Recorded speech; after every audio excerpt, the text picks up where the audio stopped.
less store, more ball, fewer infractions. This begins in 2020. The future is near. More access, more everyone, more everything. This is our moment, our story to tell. This is history begun. This is the XFL.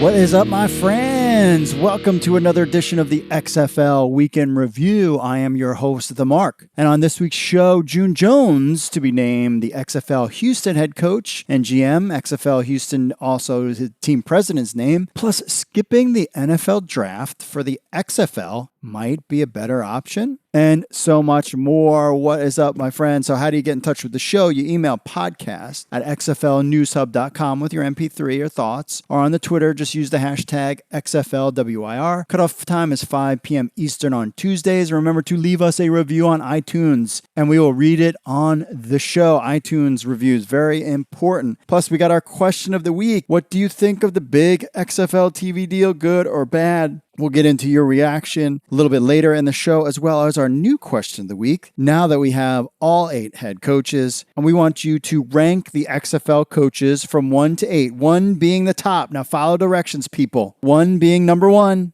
all the way down to 8. We want to see how you rank the XFL coaches. Remember, you can hit us up on all the social medias with that and so much more. So, folks, without further ado, let's just get into the week that was the XFL.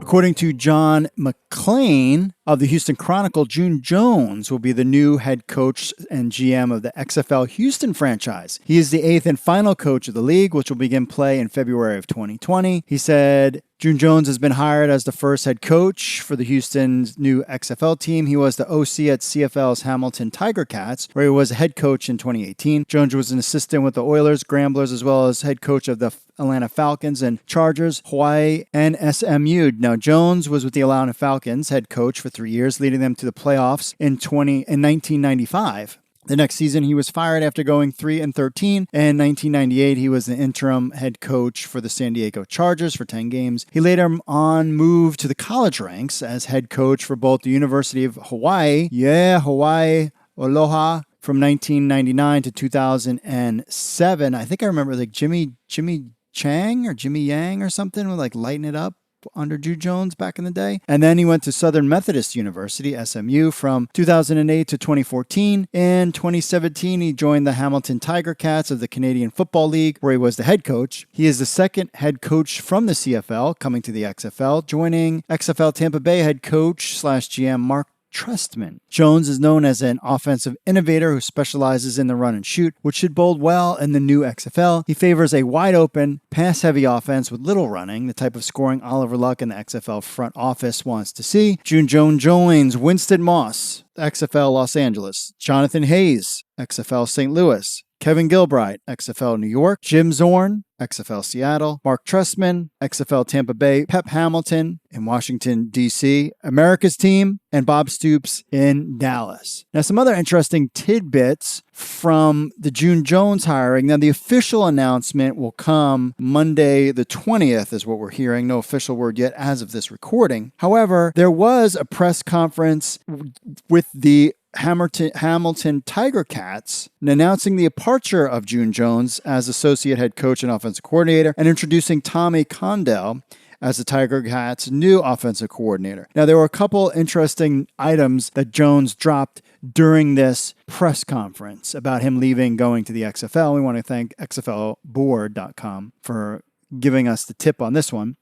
Number one, that the Hamilton Tiger Cats had known for 2 weeks that June Jones was accepting the XFL Houston head coaching job, that Jones was approached by the XFL and initially had said no thanks. But he thought about it more and thought it would be fun to be able to turn wide receivers and quarterbacks and turn them into players in the league. Something that he really emphasized that he really enjoys is finding these diamonds in the roughs and making them into players, and he's done it all throughout his career. On the CFL competing with the XFL for players, he said, quote, "There are a ton of guys out there that just don't get chances," close quote, something that Oliver Luck had talked about a lot. He lived in Houston from 1984 to 1990, so he has ties with the area. Realized that he wanted the job, so he called called the XFL back and said he was interested. He thought that the AAF was haphazardly put together, which we all know that is true, and that's one of the reasons why he wasn't interested in them. He's in a position in his life now where he doesn't have to work in the XFL, but he just wants to. Something again. Oliver Luck stressed that he wanted guys that wanted to be there. We've heard some rumblings that coaches out there wanted more money and they could really care less about the success of the XFL, and they weren't excited about it. And of course, likes to find players and make them into something. He had done that his career in the NFL and the CFL. Brought up some names of guys that he had helped build up and had a great career. So it looks like Jones fits the mold Oliver Luck is looking for and the XFL is going for. It's the guys that you want to help build your league. Now June Jones is the coach in the XFL Houston, and now we have all 8 head coaches in place. Skipping the NFL draft for the XFL might be a better option. Now the idea at first glance seems very far-fetched. Why would a rookie think about skipping the NFL draft for the XFL? Well, based on the statistics, it might not be as far-fetched as you think. Now, whether the player is drafted in the 5th round or the 1st round, we look at why a successful XFL could disrupt the powerful NFL money machine, potentially changing the way we know the draft and pro football forever. Now, first, let's look at the data. Thanks to Mile High Report for the data breakdown. The rows in our diagram represent the rounds the player was drafted in. The columns show what percentage of players who were in the team after that specific year. Data is based on the data. It looks like that if you're drafted in the 1st to 4th rounds, you have a good shot at sticking with your team for 3 years. Now, you could check all this stuff out on XFL News Hub, this grid. So basically what the grid is round 1 is a column. It has 1 through 7. And then at the top, it's got year 1 through 5. And so if you're a 1st round pick and you're in year 1, you basically have a 99.7% chance of sticking around. So basically, if you look at the data, if you're drafted between the rounds 1 through 4, you have a good chance for the first 3 years of sticking with the XFL, the team that drafted you in the NFL. 5th through 7th rounds, it's not like that way. The likelihood that you are with your team after 1 year is 50-50. And it even gets worse as you go to year 2 and 3 of your rookie contract. Now, in the NFL, all rookie contracts are for 4 years with a signing bonus. So you could basically, round 4 is about a $3 million contract value over the course of 4 years with a signing bonus of $800,000-ish to $400,000. Round 5, let's take a look. So a rookie 5th round pick's contract could be worth up to $2.8 million over 4 years with a signing bonus of around $250,000. That breaks down to roughly $600,000 per year. So getting drafted in the 5th round of the NFL draft will get you basically $850,000, which is great for 1 year worth of work. Now, at XFL News Hub, we like to call the late round Saturday part of the NFL draft, the XFL draft day. Why? Because there is a high chance half of the players will be eligible for next year's XFL draft based on the data. They just got cut. They are young and not ready to give up on their dreams. They will look towards the XFL for a second chance at redemption. Remember, after year 1, half of the guys drafted between the 5th and 7th round will be cut. So either they're going to get on with another team or they will look at for the CFL, but more than likely the XFL. So this brings up the question, is it worth even getting drafted in the NFL in the first place if you're not picked in the top 4 rounds? Think about that. Is it even worth getting drafted in the NFL in the first place if you're not picked in the top 4 rounds? Okay, let's take a look. Let's pretend that we're a 22-year-old player entering the NFL draft. The average length of a pro football career, we said, is 3 years. If you get selected in the 5th round and cut after 1 year, he's made $850,000. Now he's cut. He's at 23 years old, still chasing his dream. He enters the XFL. He plays 2 years and is actually seen on the field rather than on an NFL bench or practice squad. Let's say it takes 2 years of playing in the XFL to get a potential new NFL contract, playing pro football for a total of 3 years. Yet in year 4, he's getting a brand new NFL contract, unlike his other 5th-round draft class who are, if they are one of the few that last that long, getting their 5th-year option picked up on their rookie deal. Just keep following along. So at 25, he goes back into the NFL with a brand new 2-year contract with a signing bonus. We assume it's far better than his rookie contract this time around and more than the $2.8 million that he would be lucky to have made in the first place if he actually played out his 5th-round deal. Because he will get more because he's a known commodity now with pro football game tape, and he's young at the age of 26, and teams are willing to pay for that. So the new contract is much better than if he had stayed with the NFL as a 5th-round pick. He, in effect, leaves the NFL, releases himself of his rookie contract, then goes back into the NFL a few years later to make more money. So I hope you're still following here. The idea is the XFL might be a better option because of the rookie contract. The rookie contract locks you in for 4 years. You getting cut your first year might actually be a blessing to go to the XFL for 2 years and then return to the NFL. You'll be actually making more money. Now, let's go crazy. What if Kyler Murray went straight to the XFL? That's right. Well, let's throw that one out. What if we go big and say Kyler Murray, the first overall pick in the 2019 NFL draft, if he skips the NFL draft altogether and plays in the XFL for 1 year, in effect, he would be a free agent after 1 year and be able to sign with any team at any price, right? No rookie cap restrictions, just like Bo Jackson did, right? Wrong. Draft rules have changed since the days of Bo Jackson. It's not possible to, quote, skip the NFL draft for the purpose of a bigger contract and choosing where to play. That's not permitted under the agreement negotiated between the NFL and the NFLPA, the Players Association. If you go play in the XFL, the team that originally drafted you in the NFL owns your rights for 3 years and thereafter has the right of first refusal to sign you. Now, during the next collective bargaining negotiations, would the NFLPA seek to make changes to these rules? Probably not, since veteran players were upset that rookies were making more money than them, see Jamarcus Russell. But a powerful XFL and an NFLPA who is looking to maximize player salaries could pose a problem for NFL owners, looking to change the rules around the NFL draft requirements. Now, did you see how disruptive the XFL could be? The XFL could decimate the NFL's rookie salary cap structure. Throw in the fact that of a non-NFL draft eligible player going to the XFL on top of that, those type of players would be in effect free agents and not part of any draft. Think Trevor Lawrence, the QB of the national champion Clemson Tigers. The idea here is that at some point in the next 3 to 5 years, it might not be worth getting drafted in the NFL at all. If you're picked in the 5th through 7th rounds, you might be better off headed to the XFL to maximize the amount of money for your whole pro football career. With these facts, along with the potential NFL strike in 2021, things in the pro football landscape could change quickly. Let us know what you think in the comments. Do you think we're totally off base, or do we bring up a good point? Could you see this happening? So the idea here, in a nutshell, is that a powerful XFL could change the landscape of how rookie money works. Not right now, but in a couple of years. Because if there's an option to actually be seen for a little while, play in the XFL, rather than sitting on the bench for a couple of years, players might choose to do that. I could see in 2 to 3 to 4 years, players getting drafted in the 7th round and being like, you know what, this isn't worth it. I'm just going to play in the XFL for a year or two.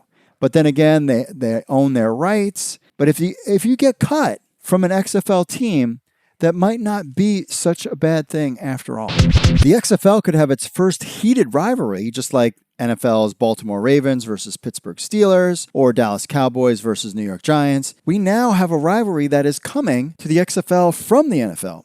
XFL Los Angeles head coach Winston Moss and XFL St. Louis head coach Jonathan Hayes played against each other in one of the most bitter rivalries in NFL history, the Oakland Raiders versus Kansas City Chiefs. Moss played linebacker for the Raiders, while Hayes played tight end for the Chiefs. Both had several battles on the field in the past. You don't believe me? Take a listen to what Winston Moss had to say during the press conference. And with our fellow coaches, we're going to put an exciting brand of football together.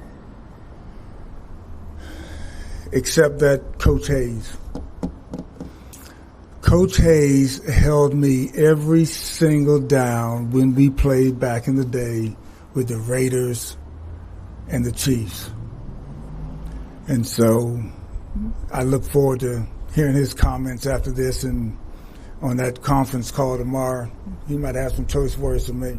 No response from Hayes or the St. Louis XFL officially. However, that did not stop the LA XFL's team Twitter account from taking a shot at their new rivals, saying, hey, at XFL St. Louis, we're ready, with a flex and hashtag XFL 2020.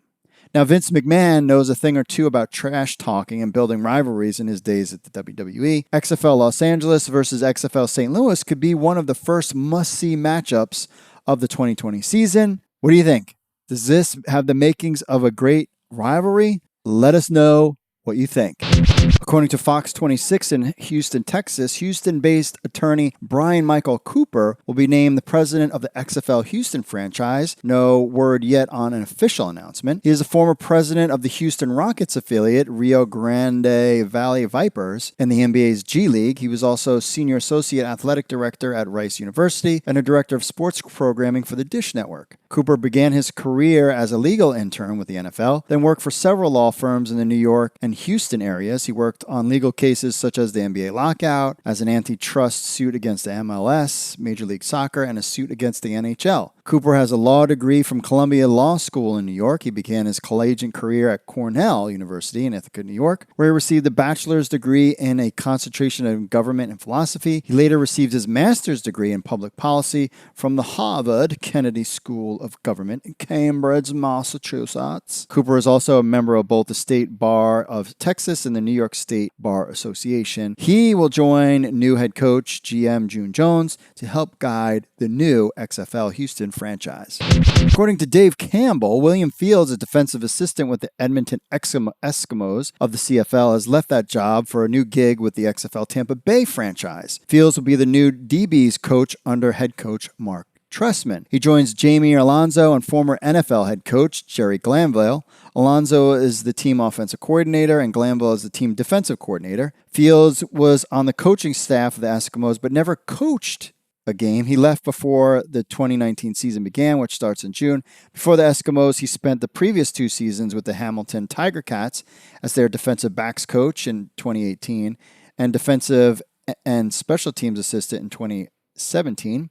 Prior to Hamilton, he served as the Montreal Alouettes assistant defensive backs and defensive quality control coach after spending the 2015 season with the BC Lions in the same role. In 2017, he also served as DB's coach at Simon Fraser University after making his coaching debut at Cypress Christian High School in Houston, Texas, where he was also defensive back coach from 2010 to 2013. Fields has a 6-year career in the CFL as a member of the Calgary Stampeders from 01 to 04 and Winnipeg Blue Bombers from 05 to 06, where he appeared in 87 games. He recorded 223 defensive tackles and 13 interceptions. He won the Grey Cup in 2001 at Olympic Stadium in Montreal as a member of the Stampeders. All right, we'll be back with your social media stuff and emails right after this. Stay tuned.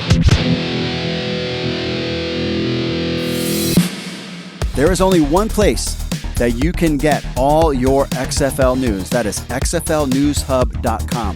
We go all the way back from the beginning of time for the XFL all the way up to today's stuff, where you can follow us on Facebook, Twitter, Instagram, Pinterest, and YouTube. All those locations to get all your XFL news. We are your number one source of XFL football news from now all the way until February 2020 kickoff. So stick with xflnewshub.com for all your latest information. Follow us on all the social medias. That's xflnewshub.com. Remember it. Write it down. xflnewshub.com. All right, we are back. Let's hit the Twitters first. About Winston Moss and players, talking about players, _T Armstrong said, sounds like I'll be a perfect fit Application filled out. Gym every day. Field work every day. Let's go. Time in the rough. So T. Armstrong interested in a chance at the XFL. We wish him nothing but the best of luck. We threw out a little tweet just for fun. Who would you rather have in the XFL? You retweet Colin Kaepernick or like Johnny Manziel. Tori Butler-Rang 1 says, well, Cap is not taking the money level they want, so he's out. Manziel will likely be there as long as the XFL wants him. He will take whatever they offer like the AAF did. Hope to see younger QBs running the show for these teams. I agree with that. There's been some players in the NFL that have recently been cut or retiring, and people are like, oh, XFL. I'm like, no, we don't want guys that are retired or that are old, washed up. I mean, if they still have some game left in them, but we want some young guys too in the XFL as quarterback. About Marcellus Wiley, former NFL veteran. He says, I don't know why, but I woke up excited about the XFL. Can't wait to see their version of football. The NFL will zig while the XFL zags.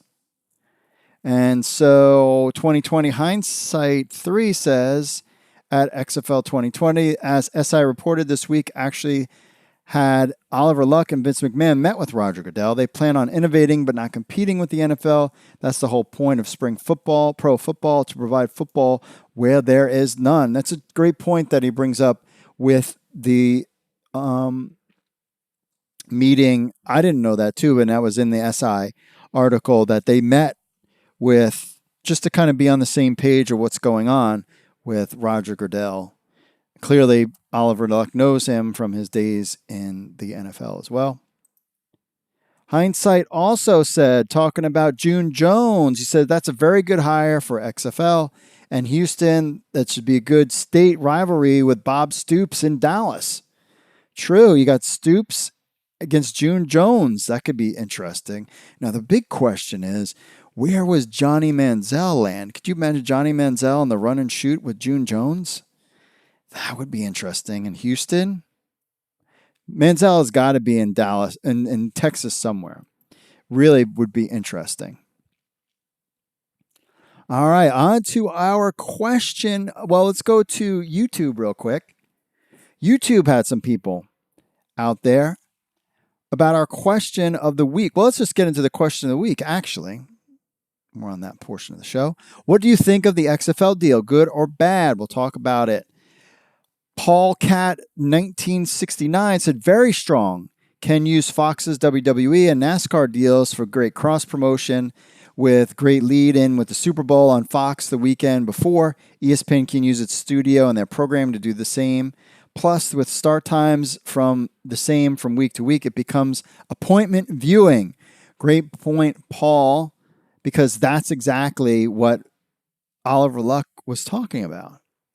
Paulo C on the YouTube said they also get highlights on SportsCenter and Fox Sports. That's huge too. I just hope attendance does okay. I think it will. And the Ricker says ESPN, the winner, rolls into XFL from fall football and then into Canadian football over the summer. Good point there. The Ricker on the YouTubes. Finally, on Instagram, we got a lot of response from that question. Let's read through some of them. Unidad82, good because more people will see it and might support the XFL. Agreed. Israel Nenvovo, amazing deal. Was expecting NBC Sports through the years with WWE, but they get Disney and Fox involved. Product is securing profit, rating, and sponsorship. Agree with that. Alan Sturtzig Jr. says, is that even a question? How much better can it get? I don't know. Apparently some people were like, what if this is another thing? RadRob79, pretty exciting that those stations got behind it. I feel it will lead to a ton more advertising, which in turn will bring more fans.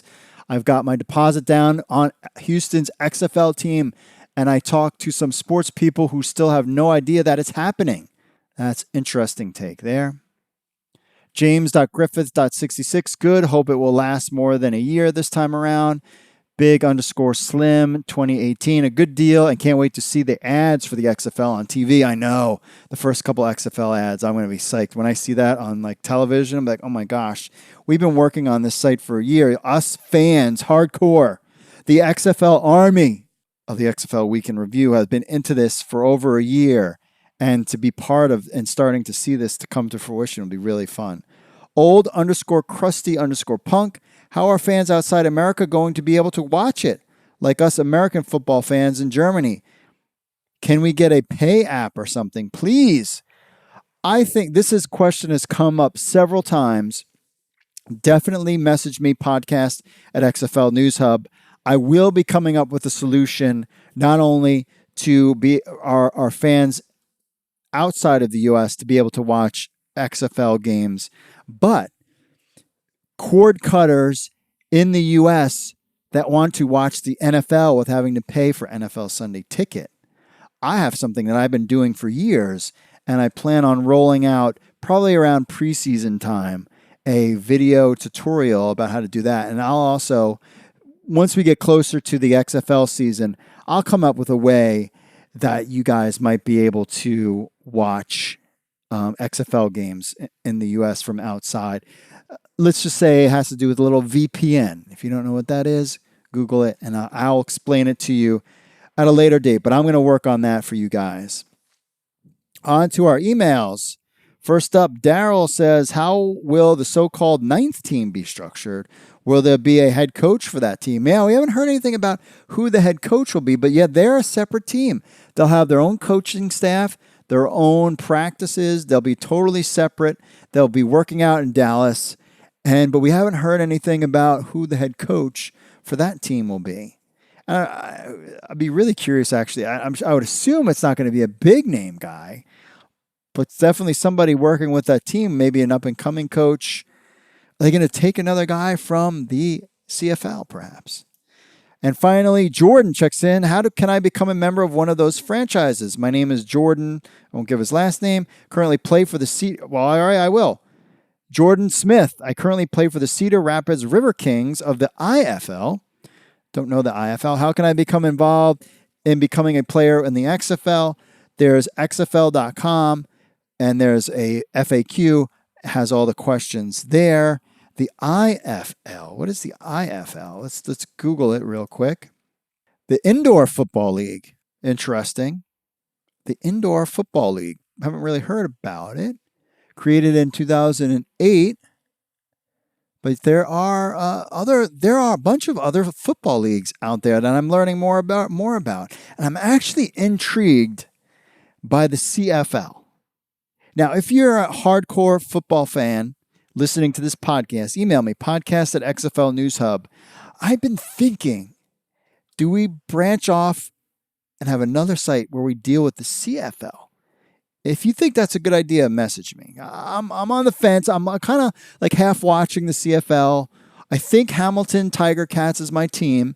I've decided that. I decided that today as I was looking through some of the June Jones press conference from over there. I'm intrigued. I don't know if we're going to come out with a sister site potentially of the CFL or something, or maybe incorporate this in, because there's like the Spring League, there's this IFL, like maybe covering all those. I don't know. Just kind of an idea I have. But anyway, if you want to be part of the show, you can email podcast@xflnewshub.com. Follow us on Facebook, Twitter, Instagram, and YouTube, XFL News Hub. You can find us everywhere. Please leave us a review on iTunes. We'll read it on next show. And you can listen to us on iTunes, Spotify, YouTube, TuneIn, and Stitcher, and so much more. Great show this week. Next week, we'll have full coverage of the June Jones press conference, as well as whatever else we got going on in the world of XFL as we get closer to 2020, the summertime, and showcases and signing players, and the Spring League is going to be doing their thing. It's so much going on in the XFL. Stay tuned every week. That's it. Thank you for listening. Mahalo. God bless you all, and I will see you all later.